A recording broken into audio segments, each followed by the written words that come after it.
All right, we'll go ahead and get started. Thanks everybody for coming. This talk is called Fortune and Glory Kid, Fortune and Glory, Choosing Wisely with the Windows Store. I'm Sid Millett. I'm a Vice President and General Manager of North America for Infusion. If you guys have heard of us, we've been a long-standing Microsoft partner. We like to live on the bleeding edge of technology, and Windows 8 is the latest new thing, although I feel like we've been doing Windows 8 since before this time last year, so it's not super new to us anymore.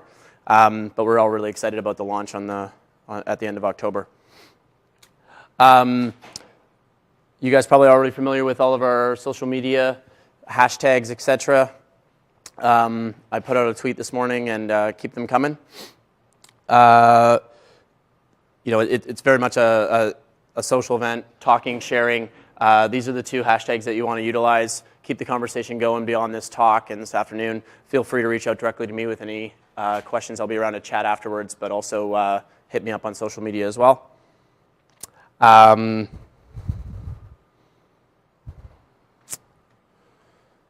Today what we're going to cover is a few different things. So we're going to go through the Windows Store. We're going to talk about discovery a little bit, how people find your apps, what's the best ways that you can position yourself to be easily discoverable. We're going to talk a little bit about the reach and the value proposition with respect to the Windows Store specifically, especially comparing and contrasting other marketplaces that exist today. Talk a little bit about the economics and some things that are slightly different in what Microsoft has done with their Windows Store. Talk a little bit about business models, different ways you can generate revenue and maximize revenue. Another big thing that Microsoft wants to do is be very transparent with respect to their terms. Why things are the way they are. They're unlike other companies, they're not wanting to promote any kind of secrecy and be very transparent and open. And then lastly, just talk about the opportunity in general. There definitely is money to be made. There's marketplaces only launch every once in a while, and to a certain extent, a number of them have already kind of launched. So I don't know how many more instances there will be of this kind of quote-unquote land grab opportunity that happens when a marketplace first launches. But there definitely is. We're at the dawn, or we're in one of those cycles right now, and we still are very much at the beginning. So Microsoft is reimagining a partnership. What does that mean? Talking about the Windows Store, because Microsoft is creating the Windows Store after some of these other marketplaces have already existed, as well as they've got hands-on experience with their Windows Phone marketplace from a number of years ago. They're able to kind of take that feedback and really build a marketplace that potentially gains the benefits of hindsight from these other players or other marketplaces that exist. The key points from how the Windows Store works is it itself is Metro style, or Windows 8 Store style, as it's now called. In terms of how it's presented, so it looks and behaves like other apps. It does have recommended top apps, different categories. We're going to go through a little bit in a demo shortly. You guys have probably already played with Windows 8 Store and looked around. I can give you some other kind of tips and tricks. It's got the tight IE10 integration with deep links. We're going to talk a little bit later on about the opportunity, but basically there's 200 plus markets that Microsoft's launching in, 100 plus languages. Microsoft, and especially Windows, is very much a global product, probably more so than any of the other platforms that exist out there. As well as we'll talk a little bit about enterprise distribution, and for any of you folks that are part of enterprises and want to develop apps that are in a store-like environment, but obviously catered just to your employees, that is a really big space as well. Infusion specifically deals with a lot of customers that are large enterprise customers. They might have themselves 100,000 employees. So in a way, that's bigger than some countries and definitely bigger than a lot of cities. We're going to talk about the flexible business models, free, paid, trials, really big area that's somewhat unique to the Microsoft marketplace. Third-party in-app support.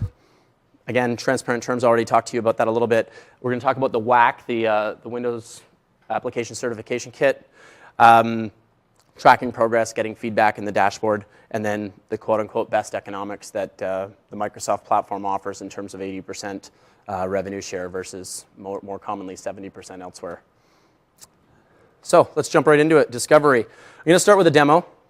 I'm going to switch over here. I've got my live tile kind of interface here flowing. I've got my little kid there and some of my other friends popping around. I can then go ahead and launch the store. You'll see here that I've got a little 2, which basically means that I've got 2 updates kind of waiting for me up in the top corner. I was in the store earlier, so I'll just start it from scratch. When you start up the store, it grabs your region of whatever your Windows device is set to, and then it goes to that localized version of the store. One of the interesting things that's pretty cool with Windows is that you can swap regions fairly quickly, fairly easily, and switch between the different local app stores, and they'll actually have different highlighted apps. If you switch to the UK store, the prices are very clearly in pounds. And one of the things I encourage when you're considering going to the store, especially in a multi-global environment or multi-markets, is to have a play and do some research and education around those different regions. See what's highlighted in those regions. In some cases, there'll be more opportunity in one region over another. So what you've got here basically is at the beginning there's this concept of Spotlight. So these are kind of the globally spotlit 5 key apps that are there, as well as links to top free and new releases. And then as we browse to the right, we get into the different individual sections, whether they be games, social, entertainment, photo, music and video, et cetera. And there's 8 or 10 core areas. What gets spotlighted in the top one here, as well as in the individual categories, is generated by a third party, unbiased. You can't pay to be featured. iCookbook can't be up there no matter how much money they have. So what that does is it sort of levels the playing field between yourself and the big guys that can afford to kind of buy the space. And Microsoft feels very strongly that it maintains that kind of independent, unbiased piece. Other marketplaces have this as well. It's not necessarily unique to Microsoft, but as you've seen from other research produced, if you get your app kind of spotlit here, you're going to notice a massive spike in terms of your downloads and your reach that your app's going to get. So in the end, really, if you can build a great app that is compelling, this third party will realize that and will push your app either to being highlighted in the master one here, which is a really big deal. You got big names here like Living Social and Office Depot. But you can also be highlighted within your individual area. So for example, health and fitness might be a smaller area. It might be a little bit easier to get into one of these 3 places. And what you want to do in your research is take a quick peek at who else is in there and maybe figure out why they're there, if they're good or not good, and set yourself some lofty goals. When you jump into an individual section, so for example, health and fitness, what this will do is it now sorts all the apps in that section. In this case, there's 414 apps. There's this concept of noteworthiness. Sometimes it's a little bit difficult to figure out the exact algorithms that are used behind the scenes to generate it. Usually it's a combination of rating and downloads. But then you can also filter and/or sort by different options. Highest and lowest price. Maybe you just want to see free stuff. There's usually that option as well. Free and trial is a really big deal as well. We'll talk about that a little bit later. When I want to drill into an app, I can get a details page, very similar to sort of the Windows Phone Marketplace. If you've been there, you can install it, or it'll say you already own this app. You can provide several different screenshots. So you can see here I've got 4 screenshots as this shows. And then to move between those, I can just tap across and browse through those screenshots. The details screen is mainly just covers what other locales you might be available in based on language, and then reviews is where you actually get the written reviews, which is not to be confused with the number of ratings. So in this case, this app has 7 people who actually wrote something, but 20 people who have voted on it. Last but not least, the one neat thing about the store, if you want to share your app with other people, or if you want to promote your own app, say on your blog or on your Facebook or other social media, you can utilize Windows 8 built-in share mechanism. So what this will do is the store subscribes as a share producer and will link with various what I call share consumers in the share charm. So I've got Twitter on here, I've got Evernote. I can just do a straight up mail as well. What this will do is it'll open up a little mini mail client in the right-hand snap view panel. It will then show me what my mail will look like, and it puts together this cool little thing with a link, the title, a thumbnail, and then you can go ahead and put that out there wherever you'd like to kind of drive additional traffic. It's interesting because this link that you find does go to a web page where you can get that information. But the Windows Store itself doesn't have a fully baked out web presence yet. It's in the works, so it's not quite the same as the way you can browse, like an iTunes, for example, on the web. But there are individual pages for all apps that are web accessible, even from non-Windows 8 devices. Best way to get that link is to actually just mail it to yourself from here. We'll talk a little bit about search later on as well. So with that, I'll jump back to the presentation.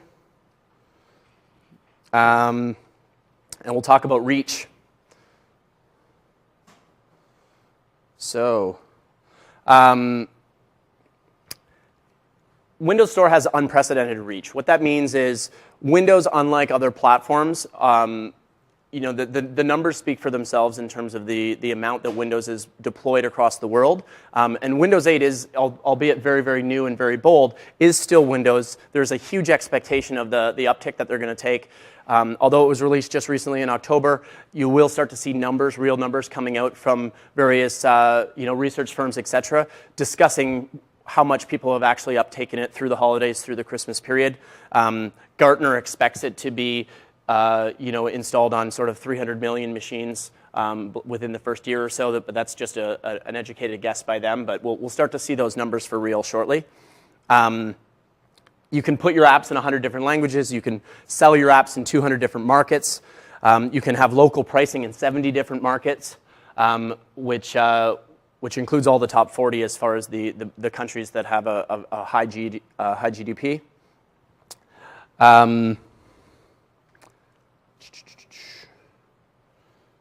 And you can get paid in kind of different currencies as well. So we'll talk a little bit more about that. 70% is the revenue sharing. I'm sure you guys have heard about this. Sort of industry standard as far as marketplaces go. The difference that Microsoft is doing is that once you hit a $25,000 threshold, they've kind of, at that point, they're going to give more back to you in terms of relaxing that to 80% and giving that 80% totally back to you. It makes a big difference if you actually do some math in terms of, let's say if you sell $1 million in revenue, the 70% versus the 80% actually means that you're going to get an extra $87,000, roughly $87,500. So it's not chump change. It does seem like a lot to when you look at 25,000. Am I going to make 25,000 from my apps? What typically is seen when you do some research around app marketplaces in general is there's a whole lot of apps that are kind of at the bottom that don't necessarily make a lot of money, because everybody can submit apps. But the apps that do kind of cross the sort of $1,000 mark as far as revenue, there's almost like a middle ground where apps don't make sort of 1,000 to something, where if you hit that threshold, then usually you boogie right through that into kind of the stratosphere. So there's this, if you did a graph of apps that exist, there's this weird set where there's a lot that are down at the bottom and don't necessarily make a lot of money for whatever reason. And if you can get your app to be one of these great apps that truly provides value, you won't just be kind of mildly successful. Usually you jump straight into the really successful. It's a little bit strange that way, but importantly, it's those people that are going to really benefit from the extra 10% here. And it's those people that are also giving the most to other competitors if they stay at the 70%. You do need a developer license. There's two different ways you can do that. You can buy an individual or a business. In general, if you're just developing apps by yourself and you want to make some money on the side, individual is the way to go. If you've already got a company set up, if you're a consultant, or if you've got some sort of business doing other things and you want to also sell Windows 8 apps through that company, you can register as a business. They will ask for some forms and proof of business entity existence and tax things and things like that. Infusion as a company, for example, has registered as a business, so we can deploy apps under our name. Whether or not we care to sell them is almost independent, but you will need to sign up, and these are the two models. Pricing. So ultimately, that decision's up to you. Microsoft does provide some guidance and, in theory, a range. So $1.49 on the low end and just under $1,000 on the high end.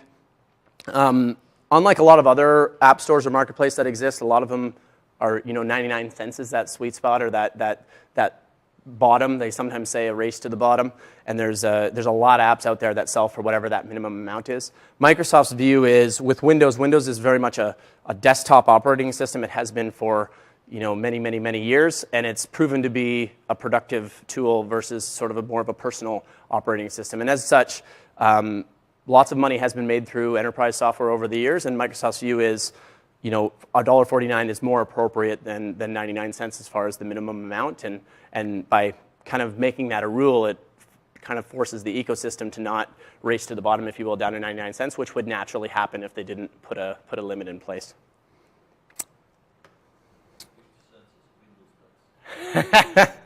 Yeah. Let's talk about business models. So we've got some flexibility here. First up, using your existing commerce. So in some cases, especially businesses, they might be already selling stuff, and they might have a system for selling their product or their service through the web and or on other platforms, and they want to repurpose that and kind of keep the stuff that they put out on the Windows marketplace flowing through that same common system that they've probably spent a lot of money building, and it's much easier to maintain and everything else for that business. So Microsoft very much supports that. You can use that existing relationship or existing subscription base that you've got, or other consumable purchases. So examples here, print and media and magazines come into play. Like you can, for example, if you had a Wired magazine subscription already, or if you want to buy individual issues, and Wired already has a place existing for that today, they can reuse that. Infusion built the Telegraph UK application, which is a big newspaper over in Great Britain. They give that app away for free, and they sell subscriptions. So you can read so much online content for free, but you can also purchase subscriptions, so they can utilize that existing subscription model as per normal. And things like eBay as well might want to use their existing commerce. Obviously, eBay very much sells things through their website using a very sophisticated system. If they want an auction system, they want to use that same piece. Ad supported, so lots of apps out there are ad supported. It's pretty popular. You can build your own ad system, but quite honestly, I think the statistics from the marketplace for Windows Phone is something like over 95% of the applications that are ad supported utilize the ad control that Microsoft offers. It takes the vast majority of the work out of there. You can simply throw in the appropriate tags after you download the ad SDK. We'll talk about it a little bit later. And those ads will start appearing, those ads will start driving traffic, and those ads will generate checks back to you in form of payment.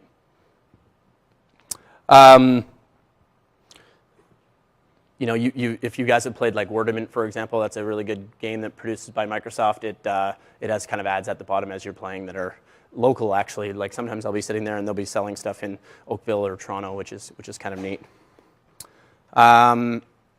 Trials and one-time purchases. So you get a lot of flexibility with trials. It's not simply like include a trial or don't include a trial. You can include a trial, and you can choose if you want it to be a week, a month, or some other means. There's quite a few options in there. I'll show you some screenshots a little bit later.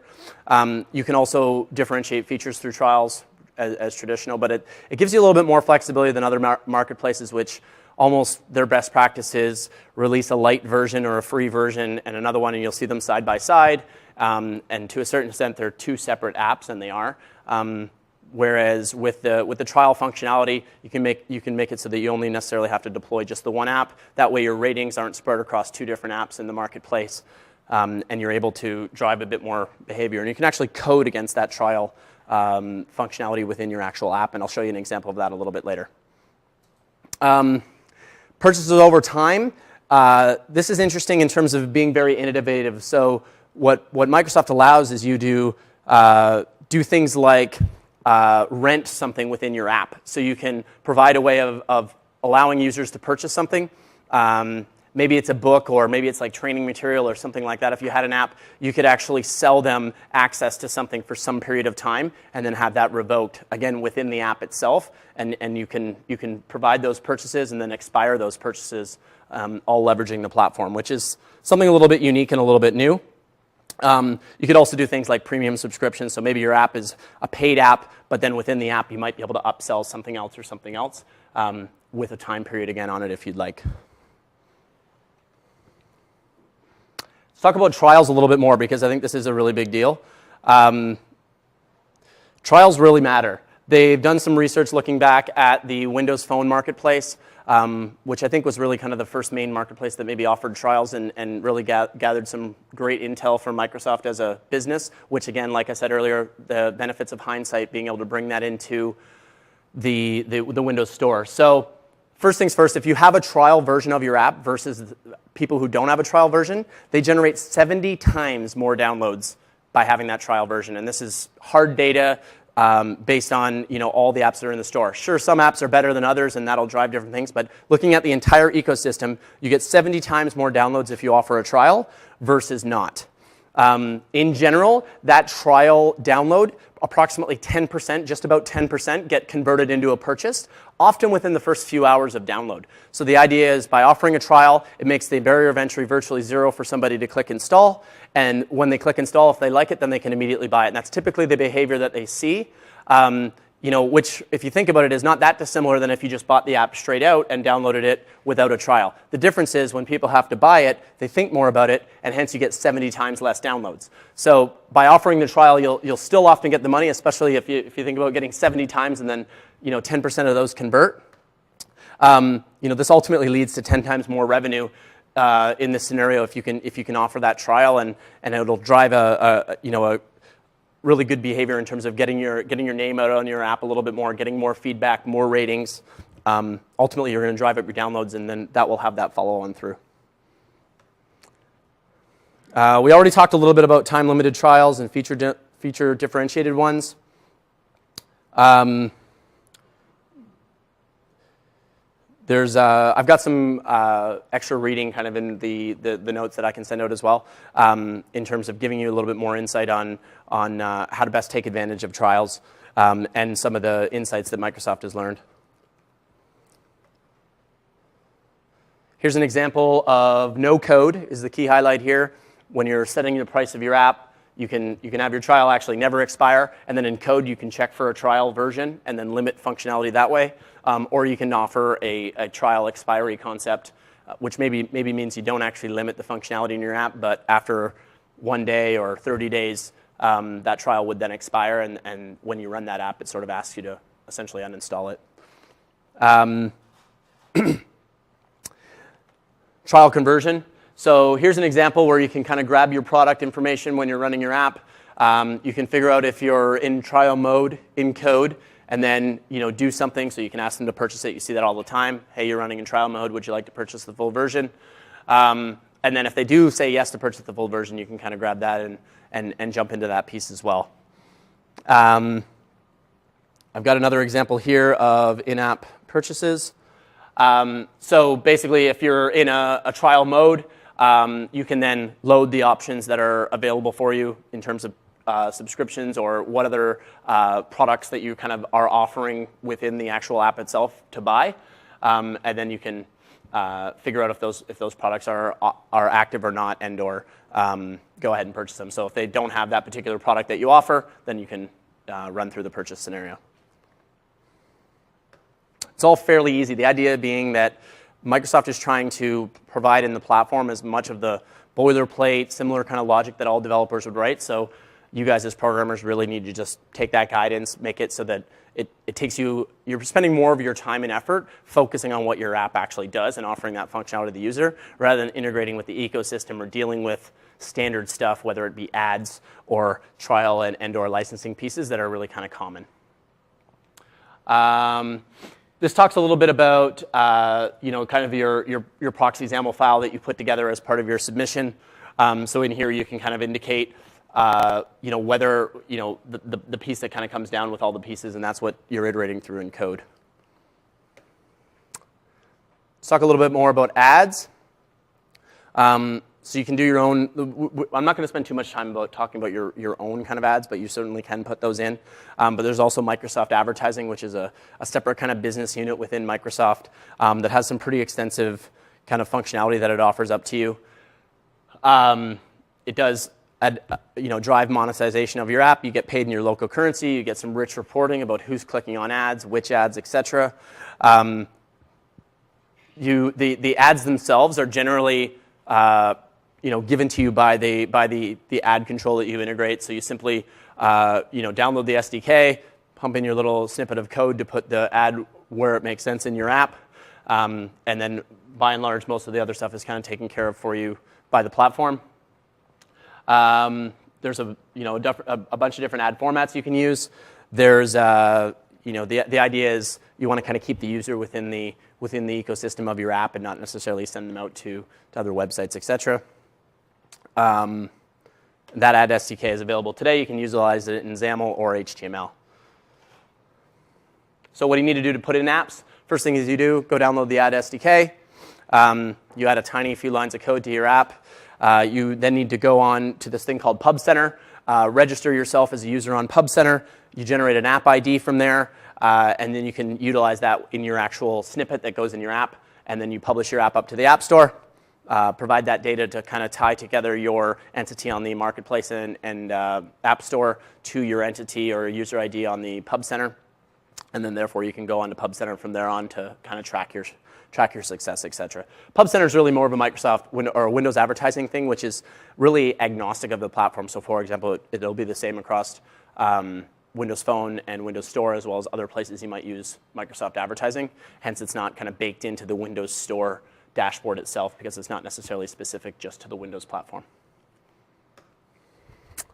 Transparent terms. So we talked about Microsoft in general kind of changing their tune over the past number of years to be a very open kind of company, embracing the openness of the technology sector in general. They've made a lot of successes there, I think, versus sort of the old days.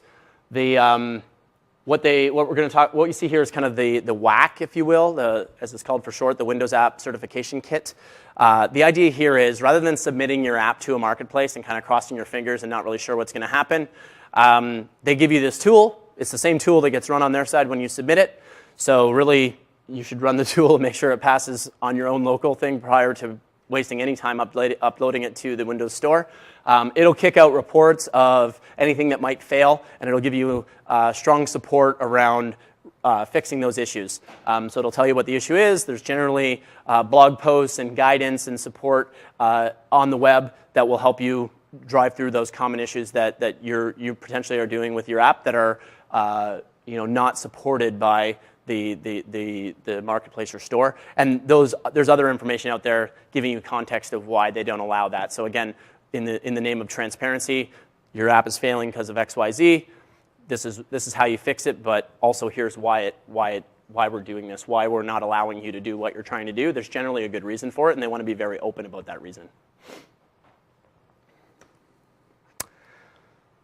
Certification criteria.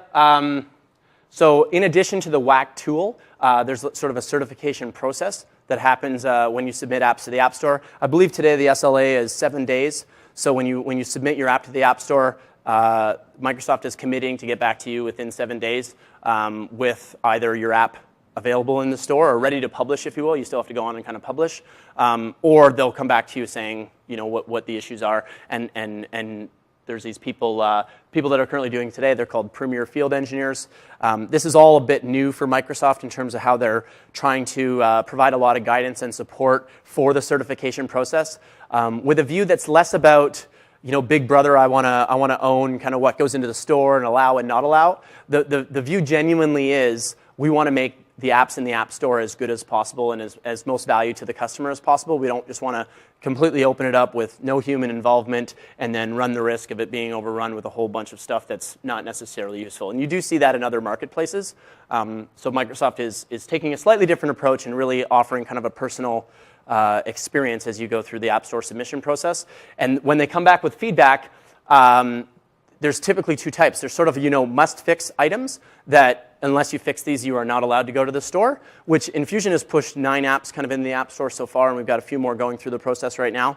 And usually those ones are very legit and pretty cut and dry. They also give you a big section of kind of nice-to-have fixes, which, to be honest, when I read some of them, when we first started getting some of this feedback, I thought they would have been must-have fixes, but in some cases they're nice to have, even though I think that you really should fix those, but they're not going to preclude you from pushing it into the store. So it's pretty sweet. What it does is it's kind of the best of both worlds. They give you that feedback and that guidance and those best practices, but in a lot of cases they don't mandate that on you, and you can still push it into the store the way it is if you want, but understand that they're trying to help. They're trying to make your app better more differentiated, more in line with what they think apps should look like, which will ultimately drive, in theory, higher ratings and higher adoption and more revenue to you. These are kind of the tenets, display ads appropriately, more than just straight ads or websites. Put the customer in control when they're doing their app. Behave in a predictable fashion. So these guys actually run your app and sort of give it the sort of intuitive test, if you will. Make sure it's suitable for the global audience because it is a global marketplace. And make sure that your app is kind of easily identified and understood. There's also sometimes when you're going through the certification process, it's important that you understand the layout of the store and which section, you kind of say which section your app should belong in, and that needs to be appropriate. You can't build a non-social app and say this goes in the social section or something. They will come back to you with that when they go through their certification.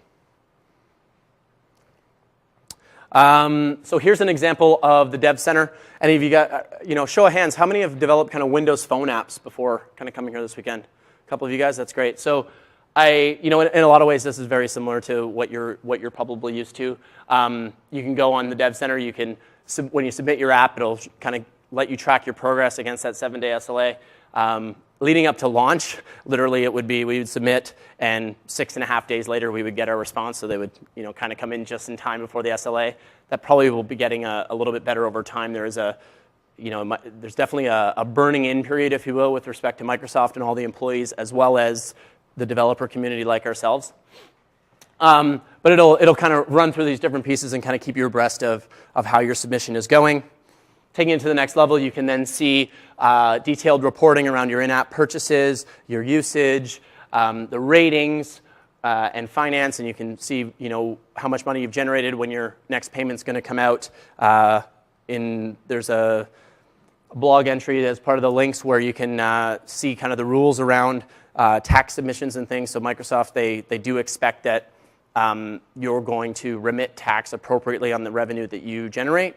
And based on where you live or where you register, they will either do that automatically on your behalf and or send you the forms, or if you're in some of the countries that are not covered, which covered countries include US, Canada, all of the EU, some of the Nordic countries that aren't part of the EU, Switzerland. If you're in any of those countries, they will hold the tax back and submit it on your behalf and send you the appropriate forms. If you're in some other country that doesn't have those tax treaties with the US, they do kind of leave it up to you to, on an honor system, pay your own tax. They'll send you the reports of how much money you've made, et cetera, but it is up to you. Transparent terms, the idea is they're simple principles, concise and clear, not necessarily trying to build different terms for different categories. Let's talk a little bit more about opportunity. I said at the beginning of this talk that the opportunity for the Windows Store is massive. There's 500 million machines when they launched Windows 8 that were running Windows 7 globally. And that's a massive number. There's two important bits about that number. One is those 500 million are running Windows 7, which means if you have a piece of hardware that can run Windows 7, it's immediately eligible to be upgraded to Windows 8. So that means there's 500 million machines already in existence, already purchased, already being used by people that can be immediately upgraded to Windows 8, and we're starting to see some of that conversion. What this chart doesn't show is that there's another 500 to 600 million, I think it's 600 million, 1.1 billion total PCs in the world running Windows. Those other 600 million are on an older version prior to Windows 7, but that's not to say that they might not upgrade as well, and or those users, which are 600 million users, may purchase new hardware and upgrade to Windows 8 that way as well. So this almost does this is a big number, but it's a very conservative number because it really is only representing the Windows 7 user base. Let's talk about how this compares to the rest of the world in terms of other platforms. So Android is huge. You guys have read all the news. A number of you probably have Android devices. Android phones are massive, hugely successful with 234 million. Tablets, not so popular in terms of Android tablets, 13 million. iPhone, very popular, but I'm actually a little surprised by this in terms of, I would have thought there would be more out there, but there's 120 million iOS devices, essentially was what they're saying by iPhone. 40 million iPads, so iPads have obviously been very successful, definitely more so than Android, and it's a little bit weird how the breakdown happens where iPad actually has more of the tablet market relative to Android versus phone. But the overall summary is those numbers are small. Mac itself as a desktop, and understand that Windows 8 isn't just a tablet play, although that's getting a lot of talk at the beginning, is all about tablets, tablets, tablets. The Surface RT, it's a tablet. But you're competing as well on the desktop space, and that's a huge, huge, huge market. In the Mac world, that's the 30 million Mac machines that exist. And again, the apps in the Mac App Store are not the same apps as in the iPhone and iPad App Store. There is that split where Microsoft has not done that split. It's one app store for tablet and for PC. And then on the Android side, yes, there's Chromebooks that are out there, but really there's no real Android alternative when it comes to the desktop. If you roll these numbers together, 247 million Android all up, 152 million iOS all up, still much, much smaller than the Windows opportunity. So I can't overemphasize the opportunity when it comes to the install base of Windows. All those people are going to get Windows 8. They're not going to know what to do. They're going to click on that store, and that's where the discovery begins.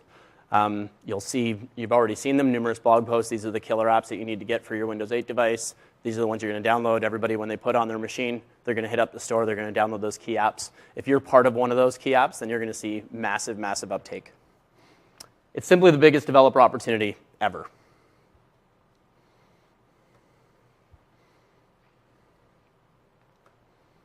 Let's talk about resources for a little bit. So I mentioned there's some good places to go for advertising. WindowsAdvertising.com, the WindowsStore.com has a good web presence. One of the biggest things I would recommend to you when going to the store is simply playing with the store, changing locales, playing with different locales. If you speak other languages and you want to deploy your app in languages for those, switch into those locale stores. Like I said, in a lot of cases, your competition is going to be probably the highest in the US. Canada will be probably not too far behind, then probably the EU countries. But when you get into some of those other countries that are not part of that kind of G8 or G20 or whatever you want to call it, I expect the opportunity is potentially even greater because there's less fish in the pond, less people to compete against. And if you build a great app, you can sell it there as well as in the other markets as well. Developer movement. So this is a website, developermovement.ca. Go check it out. You can there's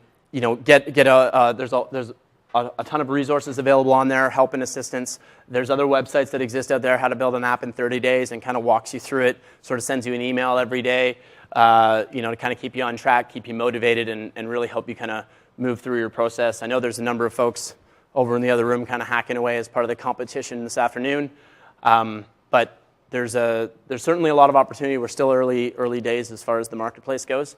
And when you go and browse the marketplace, the numbers you're going to see in the Windows 8 marketplace as far as total apps go is still, you're going to look back on this time and think, wow, that really wasn't too many apps. Now there'll be 50,000 or 100,000 apps. And that's essentially what I wanted to talk about today. I want to touch a little bit on Poll Everywhere. You guys have probably seen this in other sessions. It's an unbiased third-party polling company, so they don't keep any of your own data. It's really important that we get feedback, not just for myself, but for the Pure Imagination team as a whole, as we want to replay this event in other cities in the future, and we want to make it as great as possible. So do encourage you to go online. I've got a specific kind of URL that you can go to. Like I said, none of your contact information will be kept. We don't really request much. Actually, I went to the survey site. It's really, really short, really simple. There's the URL for this session. So this is Dev6.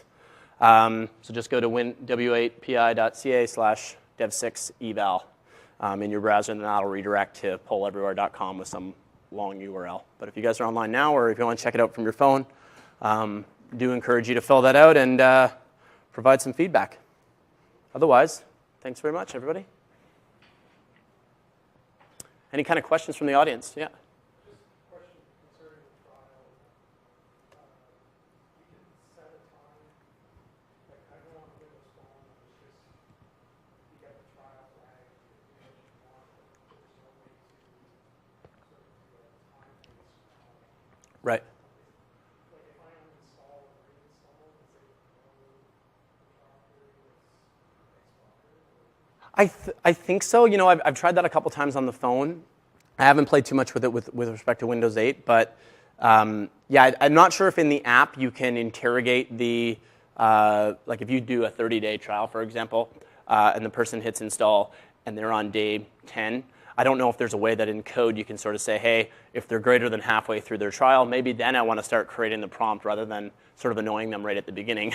So I'm not sure if the APIs expose that functionality or if you can get at it a different way by saying, checking the install date, for example, and then maybe doing your own math.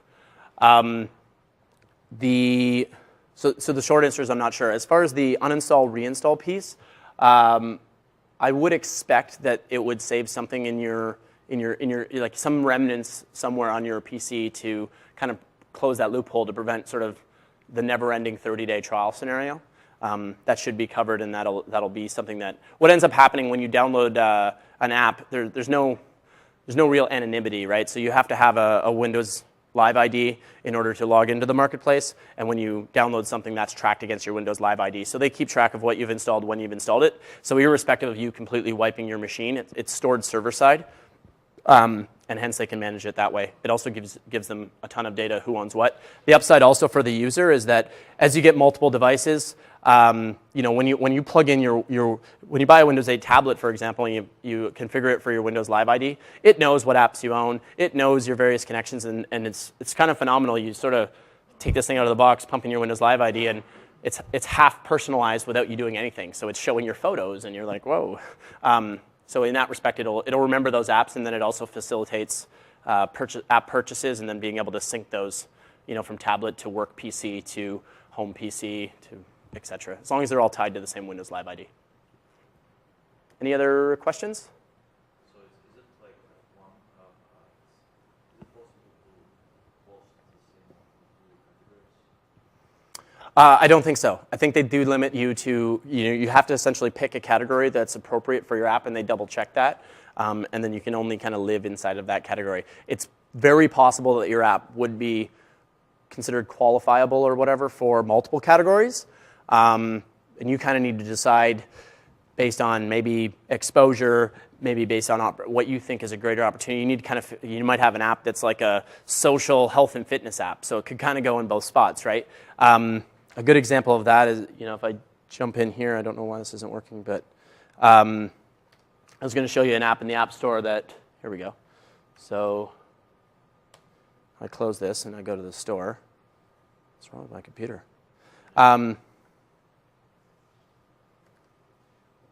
Anyway, something's pausing, but Infusion built an app by Johnson & Johnson called the Digital Health Scorecard, and it's in the health and fitness section, but a very big part of it is when you finish your health check, you can share it on Twitter, you can share it on Facebook, you can share it over email, so there's very much a social aspect to it as well. Mind you, most apps are like that today. But social is probably being reserved for kind of social-first applications, if you will. Versus, say, a Wordament, which is obviously very social. You have to be online, and you play it with other people, but it still is a game, so it lives sort of in the game section. Any other questions? You said the developer license was $49. Is that per year? Yeah, I believe it's per year. That's kind of like a lease model. So originally they were, prior to launch, they were kind of giving developer licenses out for free. So you'd literally just pump in your Live ID, and then it's like, hey, you've got a developer license. There was nothing to it. I always thought that was a little bit strange at first when I'm like, hey, I expected more questions or something.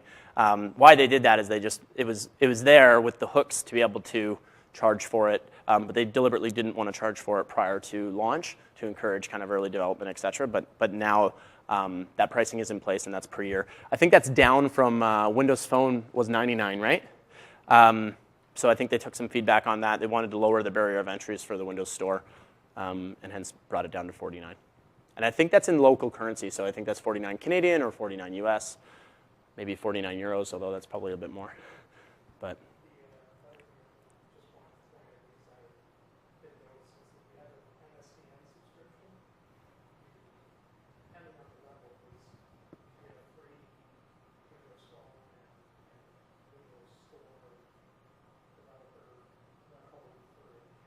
right.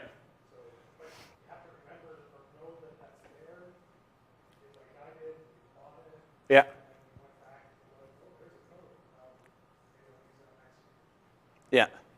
Yeah. And there's also a difference between sort of Windows like a window, like if you get a Surface RT device and you want to kind of side load apps onto your buddy's device or other people's device, maybe at work. It's a good example at Infusion where we wanted to side load some apps on. You can side load as much as you want onto a Windows 8 Pro device because part of the Windows 8 Pro subscription includes the ability to side load apps on there that are signed by anybody. Whereas with the RT devices like Surface and other tablets, they do have to have a developer registration in order to put on non-store apps. So we found that you might find that at your business if your business is buying tablets. If they're Windows RT versus Windows 8, you have to have a developer license in order to sideload apps, whether they're by you or by somebody else. So that's just something to be aware of as well. I didn't actually have a specific slide in here on the store deployment piece when it comes to line of business. But if you guys are working for companies that are thinking about doing line of business type applications, the internal kind of enterprise store notion is supported through Microsoft System Center Service Pack 1. And what that allows you to do is deploy those apps through System Center, and System Center presents a store interface within your business. So you would actually kind of have two store icons on your live tile setup. One would be the public store, and one would be your enterprise private store. And from then, you can browse into it, and it's just like a regular store, except it's kind of managed in-house through System Center on premises. In terms of the ads SDK, does it depend on what type of app you've written?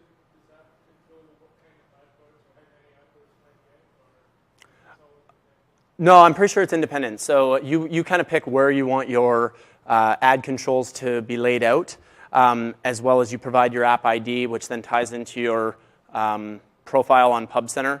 And some of that profile data you configure might make a difference as far as the ads that get presented. The locale of where the person is running, and or if they've kind of flagged geolocation as something that they publish and make enabled, the ad center will then leverage those attributes to drive ads specific to those people. So, for example, I was playing Wordament the other day, and it came. I don't know if it knows I like wine or whatever, but it came up with sort of a wine advert for the LCBO in my area, and I was like, that's really local. A little surprising, really. But to answer your question, no, I don't think it makes you get some flexibility in terms of how you configure stuff in PubCenter, but otherwise, what your app actually does, I'm not sure how much the ads necessarily relate to your particular application. Basically, if your app's being used, you're guaranteed to have ads playing. Correct. Only during trial where you would used to see, like, if you program in the ads but you don't have your PubCenter thing set to go, or you're in dev mode, then it'll come up sort of with the ad saying Microsoft advertising ad goes here, like a placeholder. But otherwise, yeah, it'll start pushing ads to your device, and as people click on those ads and things, and or the number of impressions, that drives your revenue. I don't have great familiarity on exactly how much you get paid and how they calculate exactly the monetization from an ads perspective, which is separate from the monetization that you can get from selling your app in the App Store and or in-app purchases, subscriptions, etc. Any other questions? Awesome. Well, thanks very much. Remember to fill out your evals, and I'll be around if you guys want to ask any kind of personal questions or anything else. Thanks.